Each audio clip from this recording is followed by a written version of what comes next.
Hello. Welcome to Oral Hygiene. It's the podcast where we talk about educational films, experimental cult films, and weird documentaries. I'm Matt. With me today is Scott Atkinson. Hello. Greetings, one and all, and hello there, Matt. Yeah. So today's film is straight in the educational vein. It's a 1974 tome of film, I believe, called a safety Safety harm harm hides hides at home. right. So this is actually your choice. I usually people give me a genre and I'll choose a film or I'll go on a whim, but you sent me this one. I think you might have shown it to me the first time. Indeed. I wanted something that people can access. The good people can access. Just at the touch of a few fingertips, and this one comes up, quite easily. So I think it's there for all the good people. I think like the last time we did the One Got Fat, this one also has a Boards of Canada connection. 1969. Yes, it should have been 74, but that there are parts of this educational film in the Boards of Canada clip, which are definitely pretty groovy. It's a very good teaser and taster for this. Are they taking the visual clips or are they sampling? Yeah, I think it's the samples. Okay, that's cool because that's more direct. That's like straight in, right? Because I was thinking you could sample some of this stuff. So the Boards of Canada do a really cool collage of it too. It's definitely worth checking out. Maybe before and after. Yeah, I actually didn't. I forgot to. Well, I'm asking you now, so obviously I haven't. I've heard the tune, so I guess. I've probably heard it. Well, I've definitely heard it before, but as far as 1969 in the sunshine. Yeah. Right. Can you give us that 4 or 5 sentence rundown of this particular film, the summary, so to speak? Yeah. A crossing guard who is good-hearted has a bit of an encounter with the extraterrestrial kind on the drive back to her hometown in Springfield, which could be, I guess, anywhere, right? If you're from the US. But she's bestowed with these powers. But she's bestowed with powers that allow her to sort of transcend, not really time, but a little bit of time, but space. And she can rescue kids from dangerous situations. And so here you see segments of her intervening to step in and save kids from potentially perilous situations. So, okay, I'm just gonna nitpick on 2 parts of your summary. One, we should say a crossing guard / architect. They make it clear that like being a crossing guard is like her hobby, I guess, or something. Yeah, or maybe she just wants. Maybe she likes to be around the kids. Well, who was it with young Lynn? One of the, the first danger dodgers, as they're called to be. There's a little bit of intimacy there. There's some shoulder. In this day and age, it's like upper middle back. Yeah, it's who am I to judge? But yeah.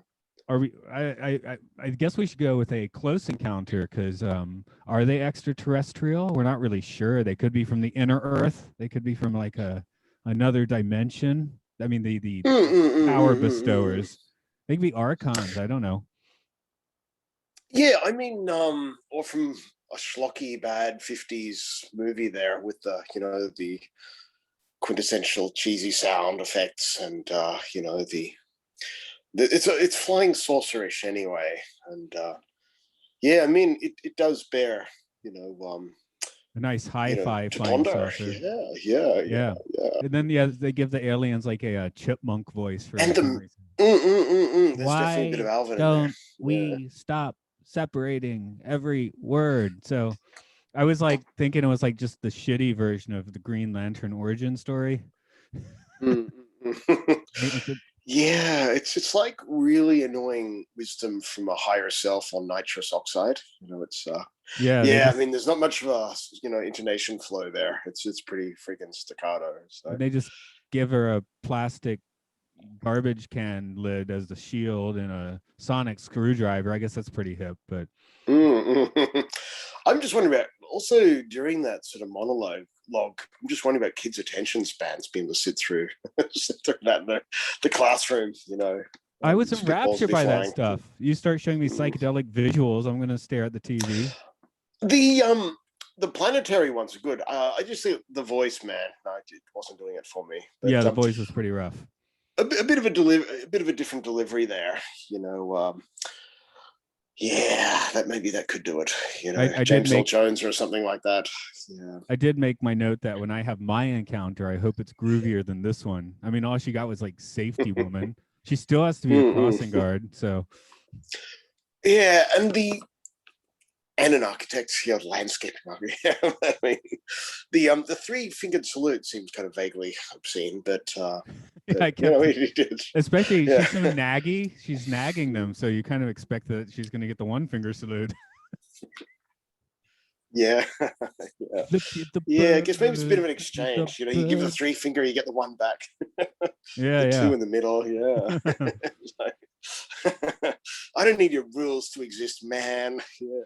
I always like the take that Spaceballs. back to outer and inner space. I like the Spaceballs salute. That one's fun. Anyone remember? I can't. I mean, I guess I could do it on film, but I can't. I'm holding a microphone when I do these podcasts, so I can't do it. I thought this was a bit of space bollocks, here, but it was cool. I did like the images, superimposed there of the the outer galaxies, or maybe the inner galaxies, but it was cool. I did like that, actually. I wonder how much time she lost from that close encounter. Yeah, actually, that was part of my thought there too. It's like, she probably missing time sequences. Yeah, she reappeared 5 years later, from 1969 to 1974. Just went back to being a safety guard. Different kids, I guess. Yeah, by that point, maybe the boards of Canada are letting us onto something there. So then they start trying to teach us with like grade school science project stuff. But that fire triangle that introduces us to what I already forgot. The film didn't do its job, but I thought it looked like kind of like that fire thing was kind of like a black magic sigil or something. That was fun. Yeah. I mean, followed by train them while they're young. Followed by a line I had to write down. There's nothing we can do about the oxygen because air is everywhere. Yeah, I mean, one could, sort of, nitpick about that one. It did cross my mind. But yeah, it was kind of interesting too.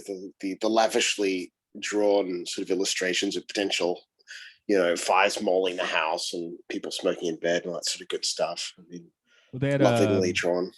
NHK, Japanese national television, on this morning, or maybe last night, and it's Sunday morning because there's always this lady that has these like hand drawn displays with like pooling parts, and we just imagine she's up in her 1DK Tokyo apartment like every Saturday night, feverishly making these complicated but amateur displays. Yeah, they're definitely drawn with good intent. I mean, it's one thing you could say, but it was kind of interesting too. Like just the because the Guardiana is her name. She has two names, right? Or safety woman, but she's not like Guardiana, a Sumerian god with 50 names. That's what you're not cool till you have 50 names. Yeah, it was interesting though, because like her proclamations were kind of very detached. So I mean, maybe there's an alien implant in there or something like that. But do you know that 500 kids lost their lives in house fires last year? Or 500 kids about your age, I think she says. So 500 just like you died. That's right. Yeah, I mean, that takes away, the fun around the old family campfire. But anyway, she's got kind of a space pimp look through like sort of the butch lens. That's kind of cool, I guess. Yeah, I mean, a little bit of Jim Morrison breaking through to the other side there. But I guess we should talk about our first almost victim. This is one thing. It's not like Shake Hands with Danger accident report. nothing particularly horrible actually happens here. That one girl falls off a Mm. ladder, but it seems to work out. But first we Mm. get the latchkey kid. It's I guess mom was over at Aunt Miriam's house. Is like, oh, Ah, she's yes. fucking your new uncle. We can swear on this. I didn't know. Yeah, sure. I was holding back there. Yeah. He's gonna make a super burger with like white bread, which that sounds terrible, but it's not a super burger unless you try to burn the house down. Yeah, it was like Super Burger Supreme, and you see like the size of the mayonnaise jar. I mean, if the fire's not going to get him, the cholesterol will. So, Yeah, mayonnaise shouldn't go yeah. in anything. See, that's Yeah, and just the this COVID-esque era, like he just making the burger, like just hands all over the place without washing them. I just thought, yeah, he's I alone can in just his see house. this not ending badly. Yeah. Yeah. Yeah, she just shows up to nag at him. I mean, that's really it, right? And what's the other? Yeah, I mean, no, but like, it's not really practical safety advice. I mean, you've got the baking powder next to the fire extinguisher, put out the fire, but No. but Correct you. she no, but she waves the wand. So I mean, like in the actual situation, like a sort of Hermione with the Expelliarmus routine or something, like No, she pops out of time and space and waves the wand to my correction was that she said use the baking soda to give you time to think. It wasn't going to put out the fire. It was like going to slow it down. And he wasn't. I mean, obviously he wasn't thinking well without Guardiana safety woman coming in. So kid number 2 is what he's going to use a refrigerator as a time machine or something. That was pretty creepy. I mean, yeah, it's little. I think his name was Tommy. So I don't know if this is who's Tommy, but somebody's Tommy. And you see Tommy, and it's Timmy that you see too. But yeah, actually, with Tommy, like unscrewing the door of the fridge, right? The old fridge, and I don't want any little kid getting inside and suffocating. I mean, those are pretty grave thoughts for like a 9-year-old I just wrote about to raid his dad's gun closet. But yeah, I wrote Dad's gonna be pissed about the fridge. He is gonna build a giant gravity bong out of it, Yeah, I mean, I thought it was pretty. It's a very kind of obtuse way to sort of lessen danger in the old family manse, unscrewing things off, massive doors off, white goods and stuff. But hey, if the spirit takes you, I mean, why not? But I don't see it ending well with the old man coming home though. You already mentioned the next kid with a gun. One, I wonder if Dad's gun was a metaphor. That was Tommy. Yeah, that was with the fridge. Yeah. Oh, it's same kid. Okay, because he's looking because he's got the tools, right? So it's like he happens upon the gun. He doesn't know what. It's clear he doesn't know what's in the box, and then Guardiana instantly shows up to like shame him. Yeah, I wonder what else was in Dad's box, but I don't want to go there. The one under it was the porn, but yeah. Of course, at that point in time, you go to the woods for your porn, right? Woods porn. I just had this conversation with somebody. Did you in Australia? Do they have the woods porn? We had as kids, we had our like Stand By Me expedition where we came across a bikie stash of porn, and that's woods porn. We made off with it, and yeah, it was not. Did you leave it for someone later? Well, we left it for us, but I mean, yeah. No, when you become a strapping older buck, but still a young buck, you leave it for the next round of kids. Oh yeah, I mean, now I'm an old man of this vintage. Yeah, definitely. You gotta pay it forward, man. Pay it forward. Yeah, even if the pages are getting moldy and stained with God knows what. Yeah, I mean, I'm sure just Tommy was just pleading innocence there, and he says like his apologies, man. I'm sorry, Guardiana. I don't buy it, man. I don't buy Tommy's line. And he's golly. He says who? I guess maybe in that day and age they said golly, but I don't know, man. He's just raiding the gun closet. He's not No, saying this. no. What I the mean, fuck, Guardiana? I unscrewing just doors found of this. fridges, and I wasn't looking. I was trying to do good here. I just happened upon this. I mean, I, I guess it depends how long he. Like, it seemed like he found the gun and Guardiana shows up. If he stood there for 30 minutes staring at the gun, thinking about shooting up the school, that's a different story, of course. But but yeah, you die from bullets, not the gun. You know. yeah, and once again, sort of, Unless Guardiana just rattles off a statistic. I think it was like about 600 kids. yeah, there's more in this case. Died. Yeah. I think it was. It was something like that. But it's very deadpan. It was kind of a weird exchange. So, If you pistol whip somebody hard enough, I guess you could kill him with the gun. Yeah. I mean, I don't know what was going through old Tommy's mind. It could have just been, I don't know, nasty.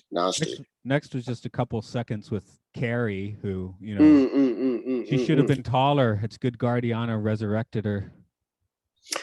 Yeah, I mean, the stepladder seemed to have extended a bit too, is it? Because I think the crash was made to seem a bit more dramatic than it actually was. But I thought that was pretty milquetoast. They could have upped the ante for that one.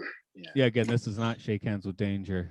Cleaning windows on like the 99th floor or something like that. I mean, yeah. And then Guardiana starts pointing out other stuff that Tommy didn't even know about. I was like, paint thinner and random pharmaceuticals is how the rock stars party. So yeah, and I don't know if even she's gonna like crack through Tommy's hard shell, because she says, what does he say? Wow, you gotta be careful all the time, Guardiana. So I mean, I'm probably Tommy at some point is gonna be waking up screaming. So many danger dodgers. Just take that shit head on, son, Yet he does say, I better start reading labels carefully, huh, Guardiana? But hey, I mean, I live in Japan. I don't always read the kanji on labels. So, I mean, he's probably better than me. So I don't want to go deep in this, but nobody's reading the labels anymore. Yeah. But the 70s kind of vibe was pretty cool. There's a image of like a wall socket with a really crusty old cable. It's all frayed. But, I love all the carpet around the wall socket. And, that was pretty cool. Yeah, I picked up a Dodge Dart near the start. That's terrible. Which my dad had when I was young, and we were just watching Harold and Maude where the same Dodge Dart showed up. I mean, it was probably not the same car. Well, it could be the same car, but these educational films do tend to be produced sort of over Midwest yonder, so it's probably not. But I was like, I guess Dodge Dart was a popular model. Yeah. Danger Dodger. Maybe there's a connection there. So the Dodge Danger. With their leader Guardiana, who has the ability to instantly enter into the homes of children. Why do I laugh there? I mean, I trust authority. She's an authority figure, so no problem. You can trust her. Exactly. I mean, I trusted my scoutmaster. She's just being a crossing guard because it's her hobby. Yeah, I mean, altruistic, man. You gotta trust the people who put their lives on the line to do that. It's like someone who's like, I like plumbing. Plumbing is my hobby. To relax, I do plumbing. It's somebody's hobby. Yeah. yeah, and just maybe she just likes uttering adages to freak out kids, and at least really, pontificating to the wee barons, I don't know how long the sell-through date of these educational films are, because I'm like, 1974. I probably didn't. I don't think I saw this one, but I'm like, could I have? It would have been like 10, 12 years old, but they still might have, school systems are cheap. I don't know how often. And I know he had the 16 or the 8mm film projectors the first few years in school. Oh, yeah. Yeah, I remember seeing some trippy ones, so. Yeah, and I mean, I guess, in some weird way, this film does have some valid points. I mean, there's some of it's pretty OTT. Like, she says, along with regular file drills for every family, you've got to have them for all your family. Escape routes. through every segment of your home, which kind of makes sense, but especially if you're living in London during the Blitz. I mean, Yeah, dear I, listeners, you shouldn't actually huff paint thinner. That's actually good advice. yeah. I mean, yeah, I mean, saving life one at a time. I mean, if your life's important, Guardiana definitely. Yeah, I mean, she's starting up the Danger Dodgers sort of safety version of a Fight Club or something. So, but she's all knowing on some strange level, but it's kind of weird. Like, it's sort of totalitarian. So maybe the aliens or whoever they were had some other agenda at hand there. Yeah. Like I said, they could have been archons. Yeah, I mean, I found it infect the minds of hard to children. actually make out all of the what they were saying. Unfortunately, I would have liked to have had a script for that one because yeah, because I would like to read into just it was probably made at spur of the moment, but it was kind of an interesting segment though. I think they had some planning. They had a director and a writer. Yeah, they clearly They had two like directors. yeah. Oh, two. right. It's big production. They I think they so they did Safety Harm Hides at Home, and yeah, this is a series of films. I also believe another. There was two. Yeah, there was another one. It's not the last of Safety Woman. Yeah. What do you think she prefers to be called, Safety Woman or Guardiana? Guardiana sounds a bit more groovier. Guardiana, if you're nasty. Safety Woman, yeah, because I guess at that time, like, was Wonder Woman making big waves? I guess it was, right?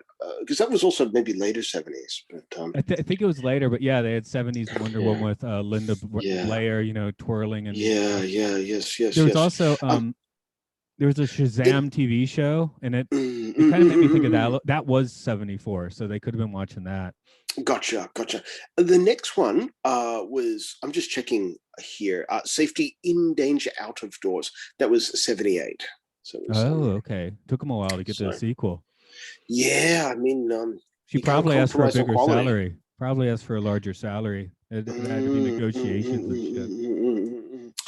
Yeah, polishing up the dialogues and just yeah, it's pretty interesting though. I mean, some of the pronouncements were quite interesting. I don't know how useful they are for kids around the house, like making very complex escape routes. I mean, it's a great idea, or unscrewing doors to fridges, but yeah, I mean, hey, if the spirit takes you, I mean, fair enough. And be careful of Dad's gun. Every daddy got a gun. Yeah. Yeah. It was kind of interesting. Yeah. So it's kind of assumed. I don't know. Actually, at my house, I had the gun. Weirdly enough, when I was like 10, like gave me a rifle.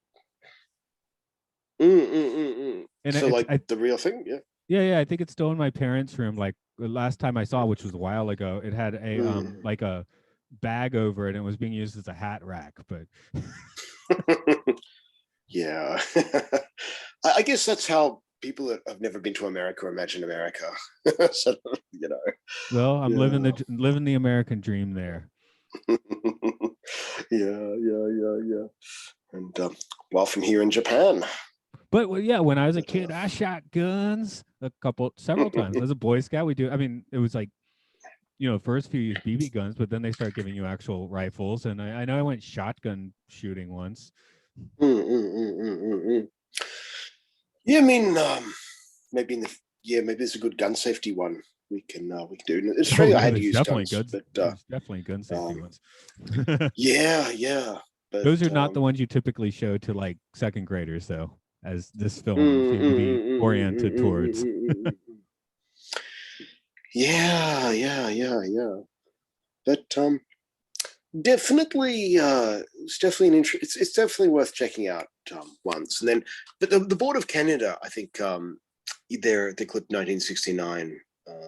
They tracked 1969 really had so a good bit of a groove to it. You have a new album. Where's that?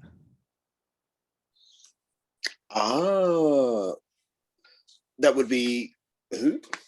You Oh, have you a mean new Electric album. Sedges? That's right.